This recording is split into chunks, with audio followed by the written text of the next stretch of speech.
Abra sua Bíblia, suas Bíblias em Gênesis, capítulo 4. Gênesis, capítulo 4. Gênesis é fácil de achar, não é? Você abre em Apocalipse, dá a volta por fora e você encontra Gênesis no caminho. E nós vamos ler até o versículo 10. Todos encontraram? Amém? Amém. Adão teve relações com Eva, sua mulher, e ela engravidou e deu à luz a Caim. Caim.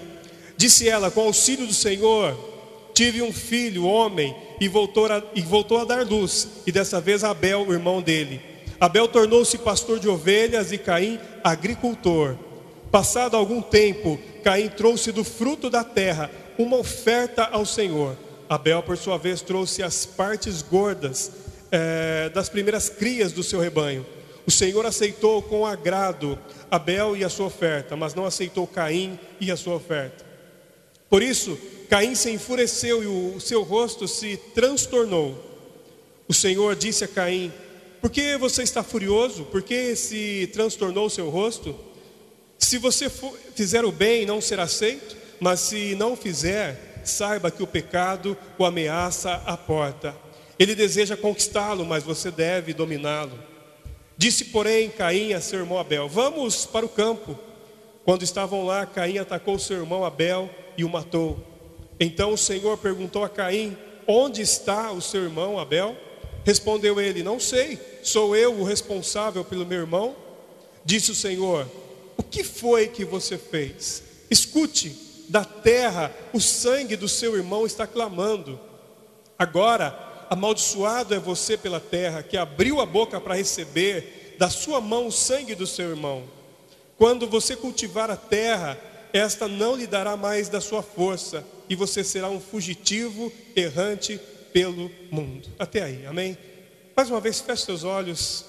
Senhor, fala conosco. Nós estamos aqui, Senhor, com o coração aberto, como terra boa, Senhor, para a tua preciosa semente nesta noite, em nome de Jesus, amém. Amém. O tema dessa palavra é: há um propósito para a sua vida. Amém? Há um propósito para a sua vida. E nós lemos o texto onde fala a respeito, primeiro filho do casal, Adão e Eva, Caim. Quantos aqui gostariam de ter um filho chamado Caim? Levante a mão. Você gostaria de ter um filho chamado Caim? Não, eu não sou pai ainda, mas quando for pai de um menino, o meu filho se chamará Caim. Quem gostaria de ter um filho chamado Caim? Ou quem gostaria de ser chamado de Caim? Puxa, por que meus pais não me colocaram o nome de Caim? Tem alguém que tem essa vontade de ser chamado de Caim? Não? E gostaria de ter um filho chamado Caim? Não? Interessante, não é? Todo o ser humano foi conhecido por Deus antes de ser criado. Todos nós. Se você puder já deixar sua Bíblia aberta em Romanos capítulo 8, 29. Qual que é o teu nome, querido? Você que está operando? Renato? Renan? Você pode pular, Renan, já colocar lá em Romanos 8? Romanos capítulo 8. Romanos capítulo 8 é um texto muito conhecido. Romanos capítulo 8 nós lemos assim, 8, 29. Romanos capítulo 8, versículo 29. Porque os que dantes conheceu também os predestinou para serem conformes à imagem de seu filho, a fim de que ele seja o primogênito entre muitos irmãos. Agora o versículo 30. E aos que predestinou, a estes também chamou, e aos que chamou, a estes também justificou, e aos que justificou, a estes também glorificou. Pode passar, Renan, próximo. 5 coisas muito importantes na vida de todo cristão. Em primeiro lugar, nós temos que saber que Deus nos conheceu antes da fundação do mundo. Deus já te conhecia antes de começar tudo. Segundo, Deus nos predestinou, nos deu um destino antes. Terceiro, Deus nos chamou. Quarto, Deus nos justificou. E quinto, qual é a quinta coisa importante que nós devemos saber? Vocês são muito inteligentes, viu? Vocês sabem das coisas. Eu nem havia falado e vocês já sabiam. Parabéns para vocês, viu? Muito atentos. Todos nós fomos conhecidos por Deus antes de nós nascermos. E antes de nascermos, Ele já havia nos predestinado e Ele já sabia como que nós seríamos. Ele já sabia as suas características, já sabia os dons que você teria. Ele já te conhecia por inteiro, não era uma sombra, não, Ele já nos conhecia. Integralmente Deus já nos conhecia.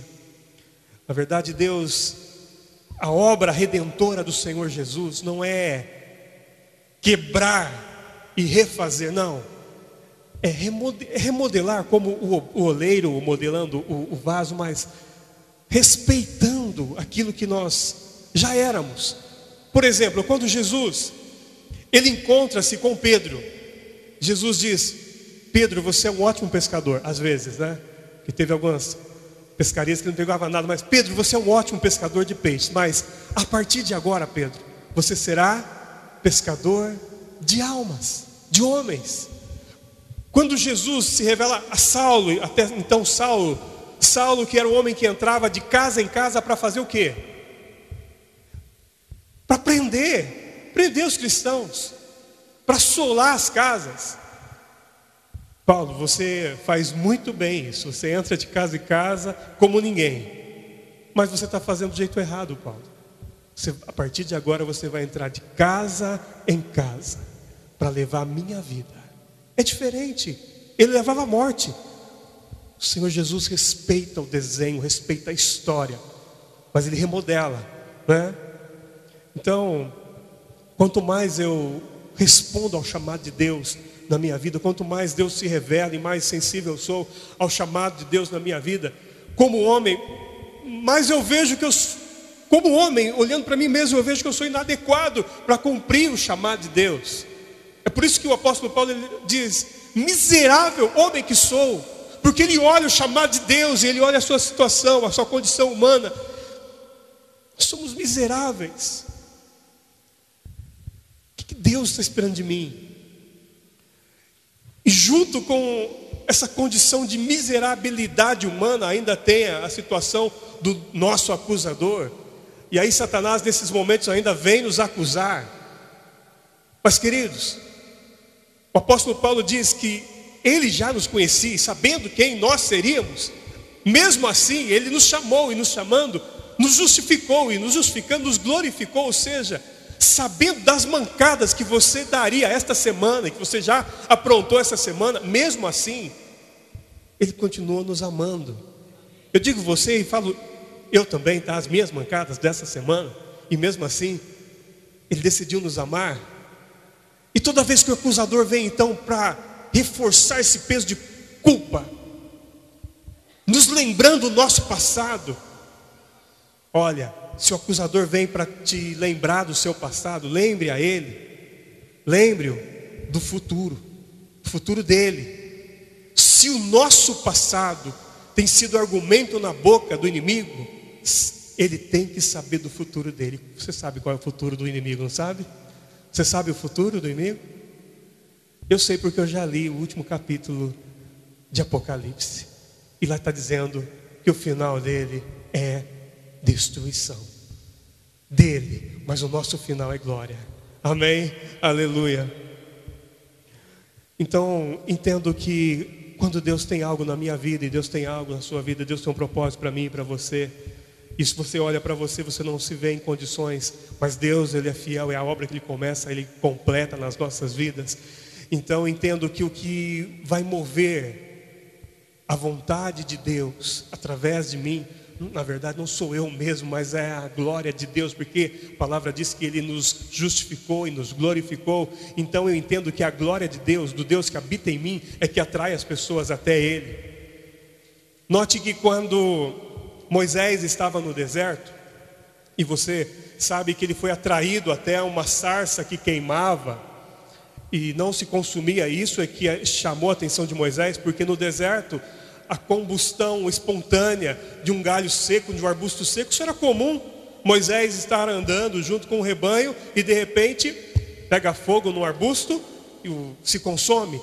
Mas o que chama a atenção de Moisés é um arbusto que está queimando e não é consumido, é algo diferente. E isso faz com que Moisés chegue até o arbusto, até a sarça que estava queimando, e encontrando-se com a sarça, ele se encontra com Deus. Entendo que o Senhor tem nos chamado para nós sermos sarças ardentes, onde há um fogo contínuo nas nossas vidas, onde não será a sarça que é a revelação, mas a sarça atrai a pessoa até a presença de Deus. Ou seja, o Senhor nos chamou para sermos sarças ardentes.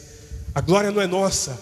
Quando as pessoas chegam para ver o que está acontecendo, você que tinha uma vida toda atribulada, mas as coisas começaram a se encaixar porque você começou a seguir Jesus, e você está numa comunidade, talvez você conheceu Jesus num pequeno grupo, e você recebeu do amor de Jesus através de pessoas que andam com Jesus, e a coisa começou a mudar, e agora há outras pessoas sendo atraídas para Jesus, porque há uma glória visível na sua vida, as coisas mudaram, o teu semblante mudou, você se transformou numa sarça ardente, e o fogo queima, e o negócio não se consome. Quando as pessoas chegam até as sarças ardentes, elas chegam até o próprio Deus. Isso é ser igreja, lá fora, na escuridão. Voltando a falar do nosso amigo Caim, você sabe o que significa o nome Caim? Sabe o que significa Caim? Pode passar o próximo, Renan. O significado do nome de Caim? Possivelmente seria algo parecido com isso aqui. Ou adquirido, ou aquele que nasce com propósito. Significado do nome Caim. Na verdade, Caim nasceu adquirido e nasceu pela vontade de Deus. No momento em que os seus pais se uniram, havia um propósito de Deus para que Caim viesse ao mundo. Muitas vezes nós lemos a palavra de Deus e vamos descartando as pessoas. Caim, mal. Abel, bom, né? Então nós descartamos pessoas. Mas ele nasceu debaixo do propósito de Deus. Você sabe para que você nasceu? Você já parou para pensar o motivo da sua existência? Pois é, nós nascemos, queridos, para cumprir a vontade de Deus. Há um propósito de Deus sobre cada um de nós. Nós já estávamos nos planos de Deus, estávamos nos desenhos de Deus. Você nasceu para estar aqui essa noite. Ele já sabia disso, né? Ele não foi pego de surpresa quando você entrou aqui hoje não, viu? Ele já sabia, né? Falando sobre Caim, eu quero falar um pouquinho sobre a vida de Caim. Caim, ele era o primogênito, foi o primeiro.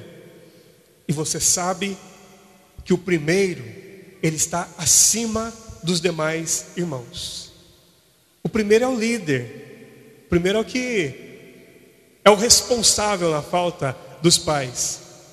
E note também que Adão, seu pai, trabalhou muito tempo numa terra muito boa, no paraíso, né? Eu imagino o serviço de Adão assim, só dando ordem para a natureza e as coisas acontecendo, não precisou pegar na enxada.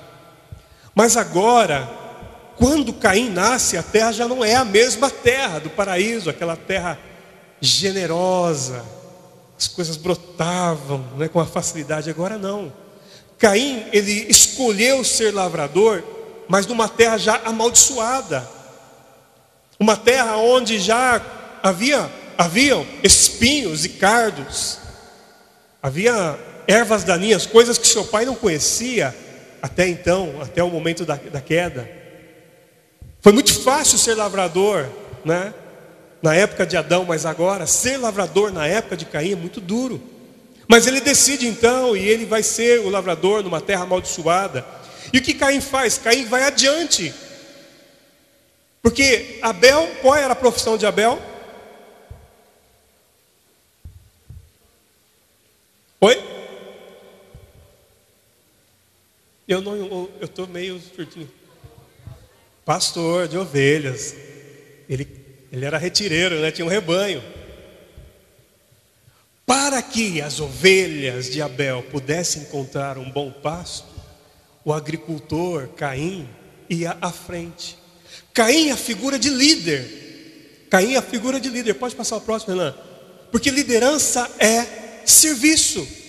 Ele, como líder, ia à frente, arrancando, tirando os galhos, preparando a terra para a plantação, mas também para que houvesse os grãos e também houvesse o que comer, né, para o rebanho do seu irmão. O verdadeiro líder é esse que vai à frente. Ele está lutando ali. Esse é o coração do pastor também. O pastor vai à frente, ele conduz as ovelhas até o lugar para elas apacentar, para serem apacentadas. Caim então retirava espinhos, né? Caim se feria. Abel vinha depois com o rebanho e só desfrutava. Que terra boa agora. Porque teve um Caim que passou e trabalhou e que suou, que deu duro. A verdadeira liderança é essa, queridos. A verdadeira liderança é serviço, e nós sabemos disso porque Jesus falou muito sobre isso, né? Jesus, ele mudou os paradigmas. Eu sei que há muitas igrejas e muitas comunidades que ainda precisam reler os evangelhos para entender o que é a verdadeira liderança, a respeito de o que o líder deve fazer, porque há muitos lugares em que o líder ele só espera que os liderados o sirvam. Eu sou o líder, você me serve e você me honre, né? E se não honrar, o pau quebra. Mas Caim é o líder que vai à frente, que não trabalha para si, trabalha pensando também no irmão e prepara o caminho para o irmão e para o trabalho do irmão. Falando sobre o serviço, queridos, nós não sabemos até onde o serviço vai nos levar. Em toda a comunidade, em toda a igreja, assim, há aqueles irmãos que têm o dom de servir e que chegam mais cedo e que vão limpar o banheiro e que vão preparar as cadeiras, que vão limpar no final, né? E aí geralmente você chega, muitas pessoas chegam, se assentam e nem percebem o que foi feito. Isso é até muito bom, porque se você começa a perceber, porque alguém não passou por ali. Mas quando o serviço é bem feito, você nem percebe, né? Você só desfruta dele. E aí nós pensamos assim: o que limpa o banheiro, inferior. O que prega a palavra e segura o microfone, superior. Nós fazemos às vezes essa distinção de serviço, não é? Mas interessante, quando Davi ainda era um pastor de ovelhas, e o profeta vai até a casa de seu pai e diz: chame os seus filhos, porque um deles será rei. Todos os filhos de Jessé foram convocados, exceto aquele que mais trabalhava, o que servia, o que se dispôs a ficar cuidando das ovelhas. Olha, eu vou lá, pode ir, vai lá que eu tomo conta aqui. Você dá conta? Dou conta, vai lá. Mas olha, tem que, tudo bem, pode deixar que eu faço. Olha, nós já estamos indo porque temos que tomar um banho, passar um perfume antes, né? Para o sacerdote nos ver. Vai lá, vai lá. Davi ficou. E Davi ficou servindo. Quando Deus olha então, não eram aqueles que queriam aparecer, era o que ficou trabalhando, que seria o futuro rei de Israel. É assim que Deus faz as coisas. Digo para você, querido, talvez você se imagine, se vê pequeno nas coisas que você faz. Digo a você, continue fazendo, servindo. Se o teu coração está nisso e você faz com o coração, continue fazendo. Deus não vê como nós vemos, viu? A ótica de Deus é um pouco diferente. E no nosso serviço a Deus, aquilo que fazemos para servir a Deus, creio que o nosso maior serviço é em relação ao próximo, em cuidar de pessoas e segurar na mão de pessoas e conduzir essas pessoas até Jesus. E muitas vezes nós fazemos isso, mas a pessoa volta para o caminho errado e você vai lá e segura de novo. Nesse nosso serviço de discipulado, eu vejo também muitas coisas acontecendo no meio da igreja. Eu vejo muitas pessoas que querem cuidar de pessoas e querem discipular pessoas, mas não tem aquela disposição de andar a segunda milha. Eu pergunto aqui aos papais e às mamães. Eu vou perguntar para os papais, quero saber quantos homens corajosos nós temos aqui nessa noite. Quantos homens aqui já trocaram as fraldas dos seus bebês? Levante a mão. Olha só, homens valentes. Segunda pergunta: e no momento que você estava trocando as fraldas, já aconteceu alguma vez dos pais de menininho aí, que você estava trocando e ele fez xixi na sua cara? Ou no momento que você tirou a fralda, o bebezinho teve diarreia, e você? Já aconteceu isso? Eu pergunto, o que você fez? Você trocou as fraldas ou você trocou o bebê? Hã? Ah, nós trocamos as fraldas, não é? Ok. Espiritualmente nós sabemos que as pessoas que ainda não conhecem Jesus, estão começando a caminhar com Jesus, espiritualmente são o quê? Bebezinhos espirituais. E nós somos os irmãos mais velhos, somos os líderes, né? Como Caim, que vamos à frente. Ok. E essas pessoas que você está cuidando, pessoas que você estão próximas de você, né? Você tem vínculos com essas pessoas, e você está caminhando com elas. E elas começaram a caminhar com Jesus, são bebezinhos. E no momento que essas pessoas tiveram uma diarreia, voltaram atrás, fizeram sujeira, falaram mal de você, falaram mal da igreja, falaram mal dos pastores, estão caluniando Deus, todo mundo agora. O que nós fazemos com essas pessoas?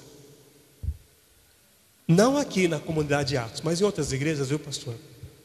Em outras igrejas há irmãos que preferem trocar os bebês e não as fraldas. Pastor, lá no pequeno grupo, eu sei que você conhece lá, pastor, tem um cidadão e ele bebe, ele vai bêbado no pequeno grupo, ele atrapalha, e ele faz, apronta, ele dá glória a Deus toda hora lá e tal, e conta piada fora de hora. Pastor, dá pra gente, pelo menos nesse momento, dá para nós pedirmos para ele se retirar? Não dá mais para ficar cuidando desse cara. Ele já foi para a clínica, já fugiu da clínica, roubou o pessoal da clínica. Se deixar, ele rouba aqui as ofertas. Vamos fazer um BO contra o cara? Pois é. Os bebês, queridos, os bebês fazem sujeira. Eu creio que nenhuma mamãe aqui foi ao consultório do pediatra e chegou chorando, lamentando: doutor, está acontecendo uma coisa horrível. E o médico diz: o que, mamãe? O meu filho fez xixi, doutor. Alguma mãe já se assustou porque o bebezinho fez xixi? É comum os bebês fazerem xixi, não é? E o número 2 também, não é? Pois é. Só que espiritualmente, quando nós cuidamos de pessoas, nós não gostamos que os bebezinhos, as pessoas novas convertidas, façam sujeira, ajam como bebês, mas eles são bebês e precisam ser cuidados. Caim é o irmão mais velho, então, que vai à frente. É o Caim que tira os espinhos para que Abel não se fira. Ele paga o preço. Geralmente isso também não aparece. Em muitas igrejas eu vejo muitas pessoas disputando os cargos ou as posições que aparecem, né? Querido, você pode fazer tal coisa? Vocês vão filmar, fazer um documentário e mostrar depois no culto domingo? Não, querido, não posso, eu tenho um compromisso, né? Geralmente nós queremos a luz, queremos o holofote. As pessoas precisam um pouco disso. E cuidar de pessoas não tem muita glória nisso. E cuidar de pessoas novas convertidas, menos ainda, aos olhos humanos. Mas aos olhos de Deus, eu pergunto para você: o que é de mais precioso nessa terra para Deus? O que há de mais precioso para Deus nessa terra? O que há de mais precioso para Deus? O meu ministério é limpeza. Eu acho que é uma igreja bem limpa. Pergunto: no céu, a sujeira precisa de limpeza no céu? Não. Olha, então o que há de mais precioso para Deus é o som que nós fazemos para Deus.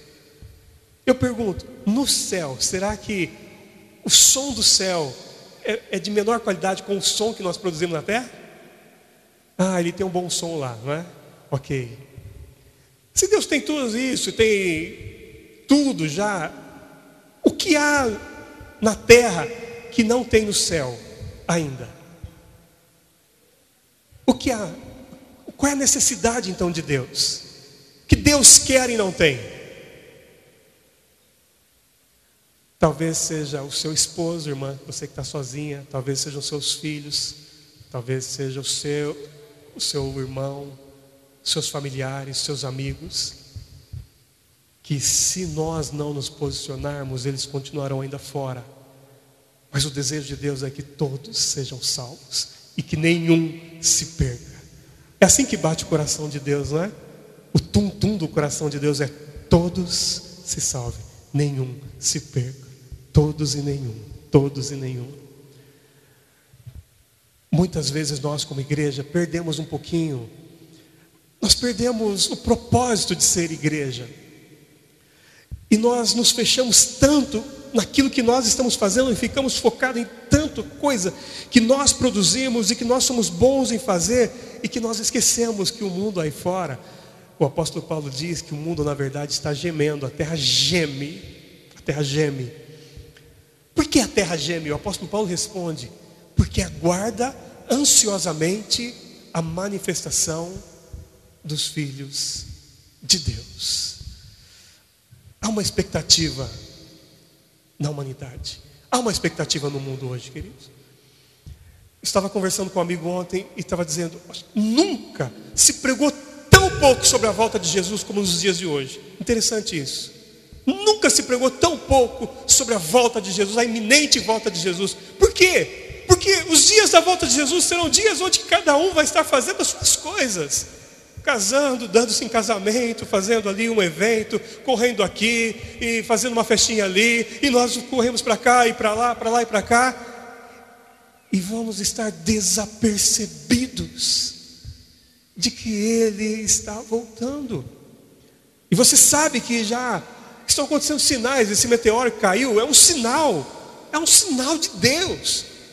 O homem foi pego de surpresa e Deus vai começar a fazer mais dessas coisas, porque nós estamos nos últimos dias. E se estamos nos últimos dias, eu fico pensando na frase de Jesus, quando Jesus olha para Jerusalém e ele: Jerusalém, Jerusalém, como eu gostaria de te ajuntar, como uma galinha ajunta os seus pintinhos. Em outro momento Jesus diz: os campos estão brancos. E Jesus diz: rogai ao Senhor da seara para que envie ceifeiros. Há muitos lugares que as pessoas falam: nós precisamos de líderes. Não, nós não precisamos de líderes, porque líder geralmente quer ser servido. Nós precisamos de trabalhadores, precisamos de ceifeiros, pessoas que vão além, independente se vão receber por isso ou não, se vai haver um holofote ou não. Pessoas que vão se queimar por inteiro, e vão queimar mais ainda, porque há um propósito nas nossas vidas. Nós fugimos muito disso. Hoje em dia nós vivemos, queridos, eu sei que essa comunidade que conheço o pastor Manuel, sei do que ele prega aqui, mas fora daqui você sabe, a mídia prega 24 horas, uma teologia muito centrada no homem, que você vai ter, que você vai ganhar, que você vai ser vencedor, vai conquistar isso e tal. Isso chega aos nossos ouvidos, é o que está se falando aí fora. Que esse Deus é o Deus que vai dar vitória, é o Deus que vai te acrescentar, é o Deus que vai te prosperar. E se você der o dízimo, Ele tem que te prosperar. É assim. E de repente, esse mesmo Deus está olhando para nós e com uma expectativa. Deus tem expectativa conosco. Porque talvez para você o propósito dele não é que você seja milionário. Não é o propósito dele para você. Para alguns aqui talvez, mas para outros não. E às vezes nós queremos ser o que nós não fomos criados para ser, e lutamos por isso. E é por isso que hoje dentro da igreja há muitas pessoas que estão vagando dentro das igrejas, frustradas com Deus. Talvez seja por isso também que no Brasil se cresceu tanto o número de evangélicos sem igreja, fora de uma igreja, porque se frustraram dentro de uma comunidade, de uma igreja local, e não querem mais saber de ninguém, porque foram-lhe feitas promessas. Os homens prometeram, não foi Deus que prometeu, e agora não houve o cumprimento de promessas, e há uma frustração. Talvez seja por isso que há mais de 4 milhões de irmãos nossos que não querem se assentar num banco, numa comunidade, uma igreja, seja o que for, não querem contato com mais ninguém. Talvez seja por isso. A grande diferença aqui, querido, entre Caim e Abel, nós vamos percebendo. Querido, põe o próximo, Renan. Eu estava falando sobre... você já pôs. A diferença entre Caim e Abel.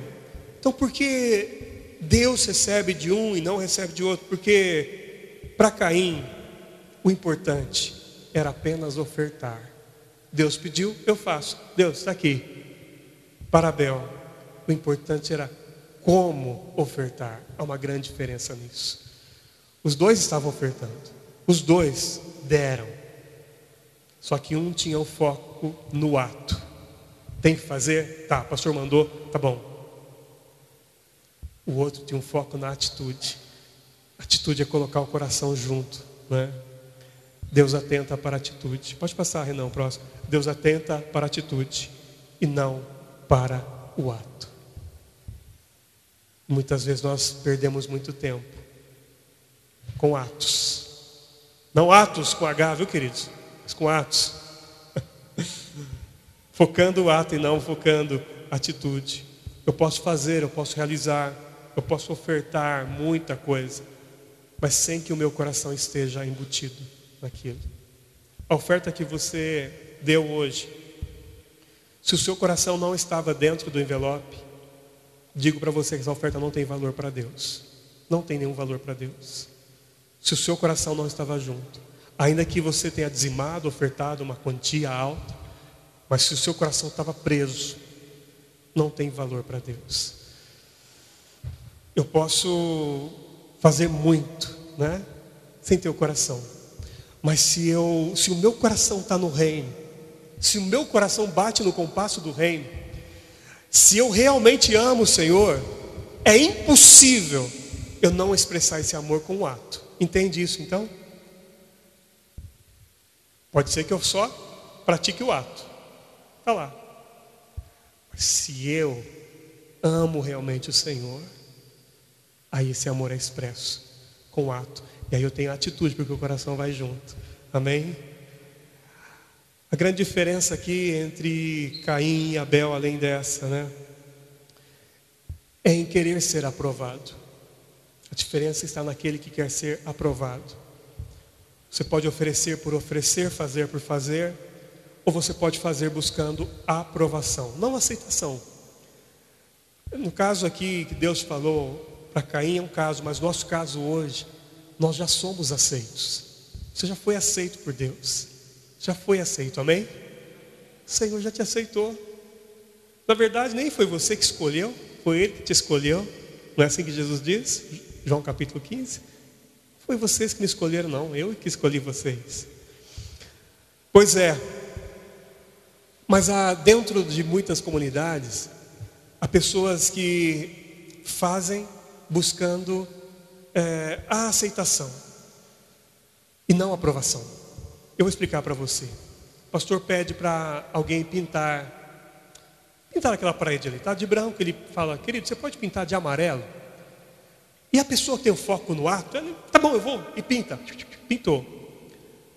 2 dias depois o pastor olha aquela parede, tem algumas manchas meio brancas ainda, e ele vai carinhosamente com aquele irmão que pintou a parede, um ato voluntário, diz: querido, não ficou muito bom, tem umas manchinhas, você pode dar uma outra mão? Você pode dar outra demão? E a pessoa que tem foco no ato, que tem um coração como o coração de Caim, vai dizer: nada do que eu faço o pastor aprova. Nada. Sempre ele vai dizer algo. Está vendo? Eu estava tranquilo, ele me mandou pintar, eu pintei. Ele me mandou pintar e eu pintei, está aí.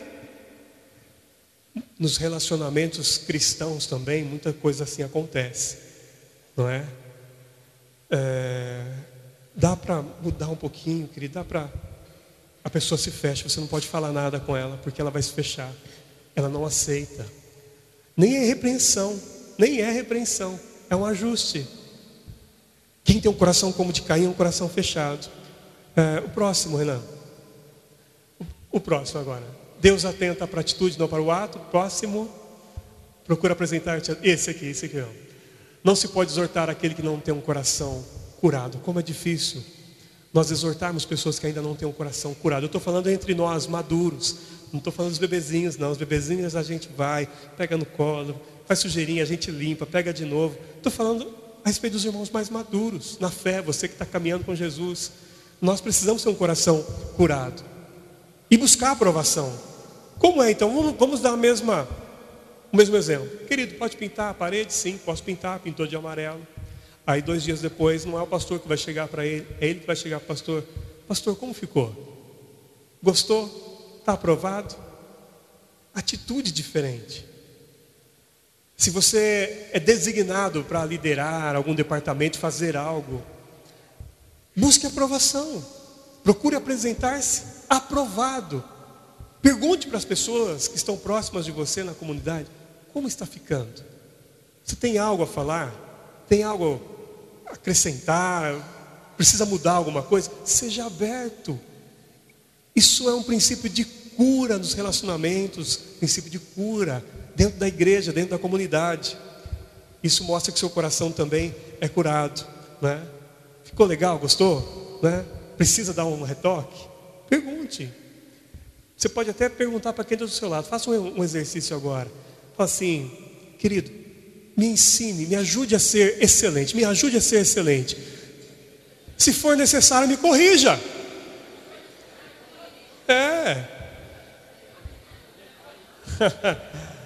Pois é, quando Deus fala com Caim e diz: Caim, você está com o semblante descaído. Ele diz, eu tenho uma outra versão aqui, uma versão britânica, que é um pouquinho diferente das que nós temos em mãos. E o versículo 7 de Gênesis 4, Deus está dizendo para Caim: porventura, se procederes bem, não terás levantado o teu semblante? Isso é a raiz da palavra ser aceito aqui. Ser aceito é ser levantado. Seu semblante vai se levantar. E se não procederes bem, o pecado jaz à tua porta. A ti será o seu desejo, mas tu dominarás sobre ele. Deus não estava jogando Caim na lata de lixo. Deus não estava excluindo Caim dos seus propósitos. Deus estava ajustando só a frequência com Caim. Caim, não foi legal o jeito, você não teve atitude. Vamos fazer de novo? Mas Caim se sente rejeitado com aquela palavra. E o próximo passo dele é convidar o irmão para o campo. Ele premeditou então. E indo ao campo, você sabe, Caim mata Abel. Interessante também que dentro das igrejas e das comunidades, muitas pessoas são mortas no campo, fazendo algo, trabalhando em um evento, trabalhando em uma produção, trabalhando em uma missão para Deus. Mas são irmãos que estão no campo, e geralmente acontece morte no campo. E é por isso que eu estava dizendo, tantas pessoas fora da igreja hoje, pessoas ressentidas. E na hora do louvor, quando nós estávamos adorando aqui, eu estava orando, e o Espírito Santo falou comigo algo a respeito dessa igreja, de algumas pessoas aqui, queridos. Eu vi claramente algumas feridas abertas e dor. Feridas e dor. Às vezes pode ser que a pessoa tenha ferida e não tenha dor. Tem uma ferida e não tem dor. Mas eu vi algumas pessoas aqui com feridas dentro de si e com dor. E a dor é tão boa, porque a dor, ela nos move, não é? Há pessoas que têm feridas e não sentem mais dor. Ficou como que um leproso. E a coisa está dentro, e a pessoa não se move para mudar e não quer cura. Porque não está incomodando, é uma ferida, mas não atrapalha. Mas o Espírito Santo me mostrou claramente aqui, queridos, a respeito de ferida e de dor dentro. Sabe, talvez você já, como Caim, você possa ter possuído o título de primogênito, você era líder, você estava trabalhando bastante, e talvez você perdeu o cargo, o encargo. Talvez um dia na sua vida, no seu ministério, você era um obreiro, era envolvido com a obra, pastor, missionário, evangelista, em algum momento, e hoje você não é mais. Deus não te rejeitou, querido. Deus não te rejeitou. Na verdade, Deus te faz uma proposta. Há um caminho de retorno. Entre por esse caminho, você será aceito e aprovado. Há um caminho. Desde o começo do culto eu vi os irmãos falando sobre propósito, propósito, propósito. Sim, Deus tem um propósito na sua vida. E se nesse momento você está fora desse propósito, e quando nós estamos, nós sabemos que estamos fora do propósito, porque começa a doer e essas feridas incomodam mesmo. Veja que Gênesis 4:8 Gênesis 4:8, 4:9. Deus vai atrás de Caim. Não é um anjo, não é um profeta que fala com Caim. É o próprio Deus que fala com Caim. Deus fala com você nessa noite, querido. É Deus que está falando com você. De uma forma terna, Deus está falando com você, eu sei disso. Final de João, do Evangelho de João, quando Jesus... Está terminando o meu tempo aqui? Já terminou. O pastor me deu 40 minutos. Quem me dá mais 5 minutos? Levante a mão. 5, 10, 15, 20, 25. Vocês são homens e mulheres de Deus. Levantaram a mão, agora vocês têm que manter a palavra. Nós vamos varar a noite aqui, pelo que eu vi. Alguns lá atrás abaixaram rapidinho quando viu que eu estava contando. Já estou terminando, querido, já estou terminando. Eu vou terminar dizendo o seguinte. Quando Jesus ressuscita e vai ter com os discípulos, aparece a um, aparece a outro. Há um momento em que Pedro ele diz assim: gente, a vida não está boa, não, vamos pescar? Acho que é dali que surgiu aquela frase. É isso aí, está nervoso? Vai pescar. Pedro estava nervoso, frustrado, porque Pedro havia negado Jesus. Pedro havia xingado o povo que estava do lado. Pedro abandonou o seu grande amigo no momento que ele mais precisava dele por perto. Pedro, que estava sempre junto, e disse para Jesus: eu não te abandono jamais, Jesus. Foi o primeiro a correr, e isso pesou muito o coração de Pedro. E Pedro vai pescar, e os discípulos também acompanham, porque Pedro era um grande líder, e os outros vão com ele, estão pescando, não pescaram nada. E tem um homem na praia, esse homem: vocês têm alguma coisa de comer? Não pescamos nada. Olha, tenta do outro lado. Eles tentam e pegam muito peixe. E João diz assim, o discípulo que era amado, mais amado, né? João está falando dele mesmo, não é? É o mestre. Interessante, Pedro acho que estava só de sunga, ele coloca a roupa e pula na água. E ele não tem palavras, porque havia um peso sobre a vida de Pedro. Eu vejo Pedro estático, porque aí vem os outros discípulos e o fogo já está aceso e Jesus pede alguns peixes, eles limpam rapidamente os peixes. Imagina ainda Pedro ali, um peso, estava fora do propósito, havia uma ferida, estava doendo. Não tinha palavras com Jesus, e Jesus assa os peixinhos ali. E aí Jesus se achega a Pedro e diz: Pedro, você me ama? Te amo, Jesus. Está engasgado ainda. Segunda vez: Pedro, você me ama? Acho que a segunda nem saiu direito, ele estava chorando já. Pela terceira vez: Pedro, você me ama? Jesus, eu te amo. Jesus, eu te amo. Perdoa, eu te amo. Apacenta as minhas ovelhas, Pedro. Cuida do meu rebanho, cuida das minhas ovelhas. O próximo: esse aqui mesmo. Porque a forma com que eu me relaciono com Deus determina a forma que eu me relaciono com as pessoas, e vice-versa. Pedro, você me ama? Te amo. Então cuida das pessoas, Pedro. Meu rebanho.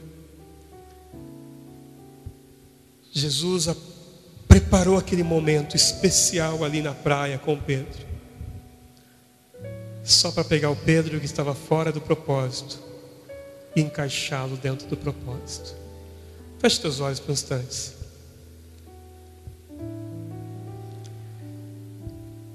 E aí, meu querido, minha querida, como é que você está? Dentro ou fora desse propósito? Será que foram tantas decisões erradas na tua vida e que você se sente tão distante de Jesus e tão inadequado, e não há palavras, e você na verdade está até sem jeito de mais uma vez pedir: Jesus, me perdoa. E talvez lá dentro você pense assim: será que Ele vai contar comigo de novo? Será que Ele vai confiar em mim mais uma vez? Eu quero orar por você, amado, amada,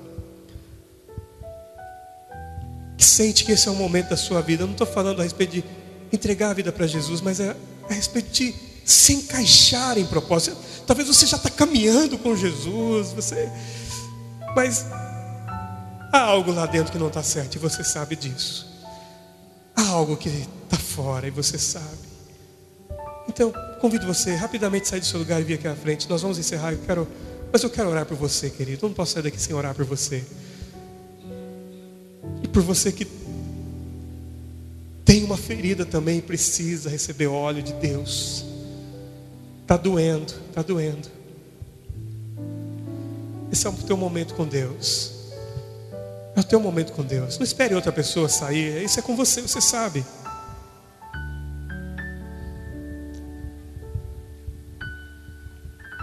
Os pastores vão estar orando com você.